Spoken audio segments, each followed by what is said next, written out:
Bonjour à tous et bienvenue dans Chloé Jeune Pousse. Alors, j'ai remarqué que le Graptopétalum n'allait pas bien. Quand je l'ai acheté, bon, il était bien vert. Il avait de belles fleurs roses, des hampes florales avec des fleurs roses. Cet été, il a grillé. Donc, évidemment, si je peux vous donner un conseil, c'est de jamais mettre vos succulentes directement au soleil. Il faut les habituer progressivement. Parce que là, avec la canicule qu'il a fait cet été, lui, il n'a pas supporté. Je l'ai remis direct à l'ombre, mais bon, les dégâts étaient déjà faits. Donc là, il est tout mouligasse. Donc ce que je vais faire, c'est que je vais le dépoter. Je vais regarder d'où vient le problème. L'arroser s'il faut l'arroser. Et j'espère que ça ira mieux parce qu'il est dans un sale état.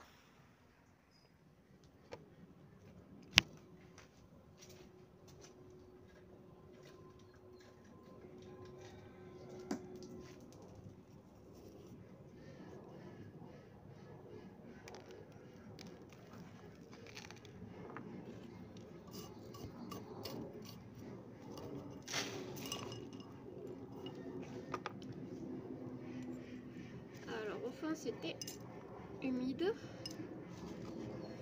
Les billes d'argile sont humides. Mais la terre pas trop. Alors peut-être que j'ai pas assez défait la motte. Voilà. Alors je vais bien défaire la motte.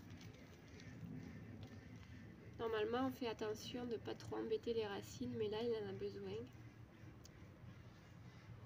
Il est vraiment mou, il est pas bien du tout. Je vais enlever les feuilles mortes. Donc il n'est pas détrempé. Hein. Les racines vont bien. Je vois pas de cochenille.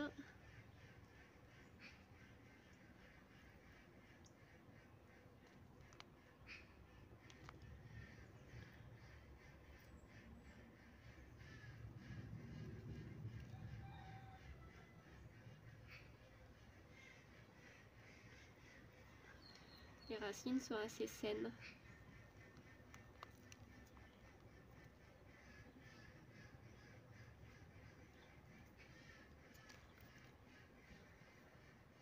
Je la nettoie un maximum.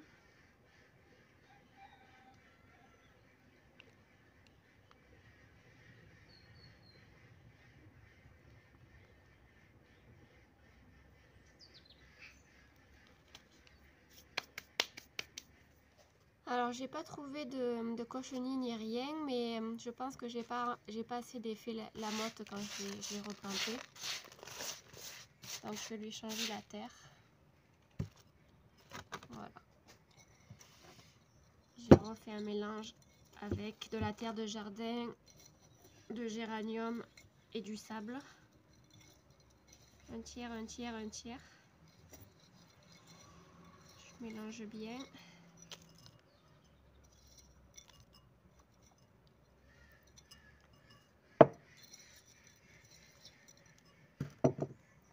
Les racines sont vraiment saines, hein. C'est vraiment les feuilles qui vont mal.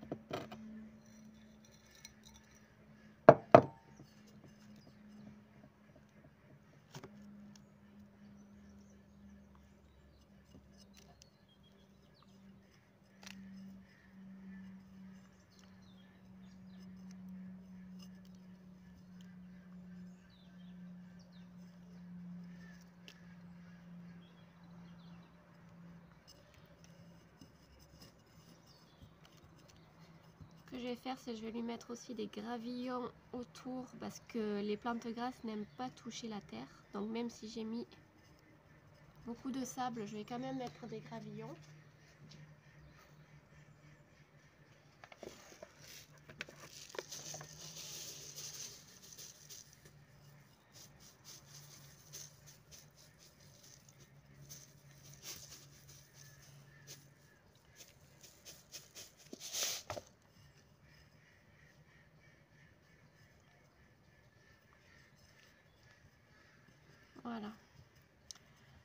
Alors ce que je vais faire, c'est que je vais la laisser tranquille 2-3 jours. Et après je vais l'arroser en espérant que les feuilles se redurcissent. Surtout vérifiez bien dans vos plantes qu'il n'y ait pas de cochenilles. Si vous avez des fourmis qui traînent, c'est sûrement qu'il y a des cochenilles. Alors ça fait quand même un peu de la farine dessus, ça peut être aux racines. Donc si vous voyez des fourmis qui commencent à creuser vos pots, si c'est des cochenilles, il faudra changer la terre et traiter. Là, en l'occurrence, il n'y a rien de tout ça. Donc j'ai juste changé la terre, mis des gravillons. Je vais la changer de serre parce que je pense qu'elle n'aime pas la serre qui est en haut sur ma terrasse. Donc je vais la mettre dans l'autre. Et dans 3 jours, je vais l'arroser. Donc cette plante est à surveiller. J'ai mis ça dans la grande serre avec les autres en espérant qu'elle se sente mieux ici. Vous voyez, il a plu et l'eau est quand même arrivée à rentrer dans la serre. Donc peut-être que l'humidité elle est trop abondante ici. Donc ce que je vais faire, c'est que je vais toutes les descendre et les mettre dans la grande serre avec les autres. Même si celles-là, elles ont l'air d'aller bien, il ne faut pas qu'elles prennent trop l'eau non plus. Alors je vais quand même passer tout le monde en revue.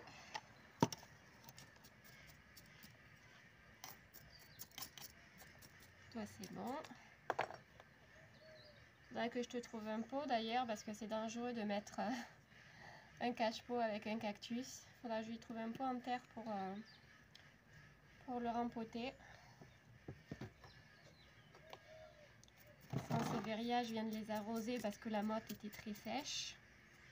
N'arrosez pas une plante grasse avant que la motte soit très sèche. Sinon, ça risque de pourrir. Là, on est déjà en octobre, presque mi-octobre. Normalement, mi-octobre, on commence à ralentir sur les arrosages. Mais moi, je suis dans le sud et il fait encore pas mal soleil. Donc, je me permets encore de les arroser. Cette Sansevieria aussi, je viens de l'arroser parce que la motte était très sèche.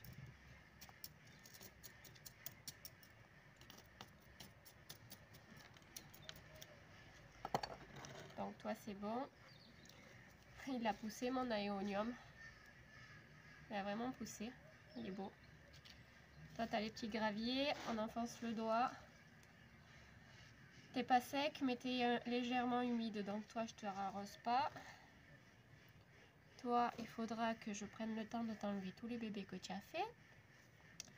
Alors fais voir. Ah, toi t'es humide, je t'arrose pas.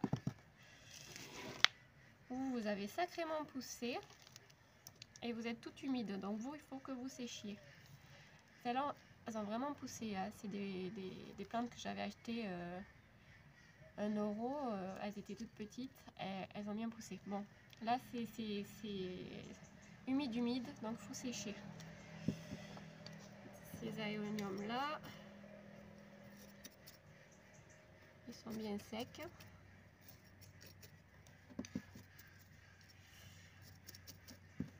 Ils sont bien secs. Ce que je vais faire, c'est que je vais leur mettre du gravier à eux aussi.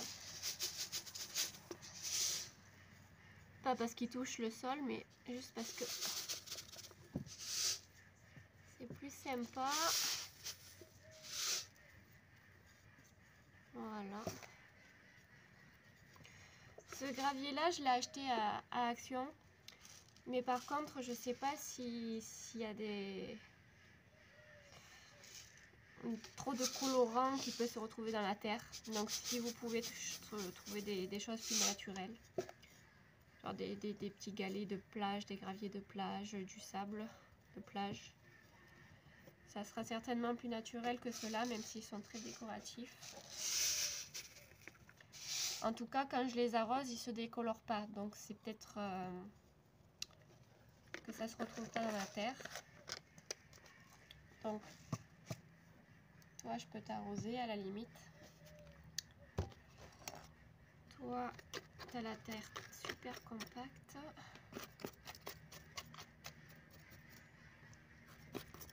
Elle a une petite brûlure ici.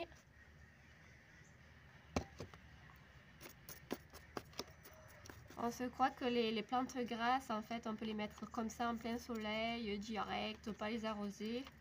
Mais en fait, non. Hein. En plein soleil, si elles ne sont pas habituées, ben, elles brûlent. Il y a même des plantes qui tolèrent très bien l'ombre, comme les aorsias. Les aorsias pour la maison, c'est bien. Il y en a plusieurs sortes en plus. Et surtout, ne pas arroser tant que c'est humide. Ça t'a poussé, hein, il y a pas mal de petites pousses. Tic, tic, tic, tic. Le kalanchoé de ma fille, bon, ça va. Kalanchoé, c'est pas difficile. Hein. Enfin, cette sorte-ci. Et le petit pied de tortue, il a fait des pousses. Il est pas très folichon, mais ça va. Donc je vais leur faire une place dans la serre.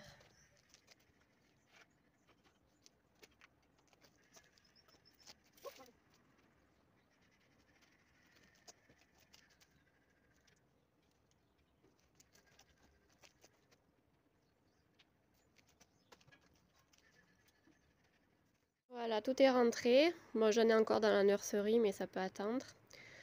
Alors, si vous avez ce genre de serre, je vous conseille de mettre des fines plaques de bois parce que ces gros carrés là, c'est vraiment pas pratique et pas. À part le petit pot là que j'ai carrément calé, il faut vraiment que ça soit plat, que les pots ne bougent pas. Donc, moi, j'ai pas trouvé ça encore, mais ça vaudrait le coup que je fasse un autre système. Déjà là j'ai dû l'attacher parce qu'il y avait du Mistral et j'ai dû faire de l'ombre parce que ça tape sur le plastique et fait vraiment une chaleur abominable. Donc surtout, il ne faut pas que j'oublie d'ouvrir le matin pour aérer de l'humidité et refermer le soir. Voilà, je me suis bien occupée de mes plantes. Je vais surtout surveiller celle-là. Et tous les jours, je jetterai un petit coup d'œil. Voilà pour la journée. Les plantes grasses vont bien. Au bord de ma porte aussi. Alors celle-ci a les feuilles très molles. Donc je l'ai arrosée. Je les ai toutes arrosées. Celle-ci va bien. La Setosa. Celle-ci, je trouve qu'elle perd pas mal de feuilles à la base. Bon, faut pas s'affoler. Hein. Elle est pas molle. Elle a toujours sa couleur violette. Je l'ai arrosée aussi. La Dionysos qui avait pris un sacré coup de soleil. Elle va mieux ici. Elle aime pas être dans la serre, elle. Donc du coup, je l'ai laissée là. Je viens de l'arroser. C'était très très sec. C'est pour ça que j'arrose, même si c'est l'automne. Celle-ci, impec. Et celle-là. Celle-là aussi, elle commençait à ramollir un peu, donc je l'ai arrosée. Voilà, celles-ci vont bien. Juste parce que je tombe dessus, voilà. Pour vous porter bonheur. La petite coccinelle qui fait sa sieste sur mes chrysanthèmes. Toi, t'es un peu moins bien le bienvenu, hein? Mais bon, on va te laisser quand même parce que t'es mignon. Quoique je vais te déplacer quand même, on sait jamais. Alors, petit coup d'œil dans la nurserie, comme vous pouvez le voir. Ça pousse, ça pousse. Racine et bébé, c'est cool. Je vous les avais déjà montrés. Ceux-là aussi, ils sont à fond là. Bon, lui, l'escargot avait tout mangé, alors j'en ai un autre de l'autre côté qui est en sauvetage. Il est en train de repousser. Je vais vous le montrer. Je suis super contente. Les codex, toujours rien.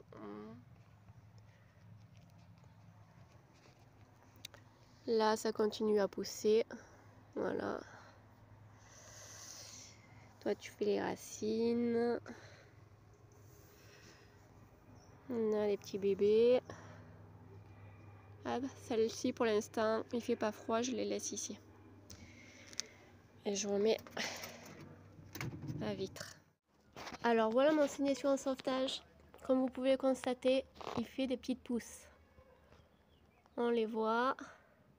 Elles sont en hauteur. Voilà. Alors, il faudrait que je mette des pinces à cheveux plutôt que des pierres. J'avais que ça sous la main. Normalement, pour faire les boutures que ça reprenne, on l'attache avec les petits crochets à cheveux dans la terre. Alors normalement, j'ai entendu dire que c'était facile le Senecio. Ben moi j'ai galéré direct avec celui-là. Voilà. Pareil, je savais pas trop, je l'ai mis au soleil, il a cramé. C'est surtout de la luminosité qu'il lui faut à mon avis. Parce qu'en sortant de la jardinerie, si vous mettez au soleil, ben voilà. Donc celui-là, je suis contente parce qu'il est en train de repartir.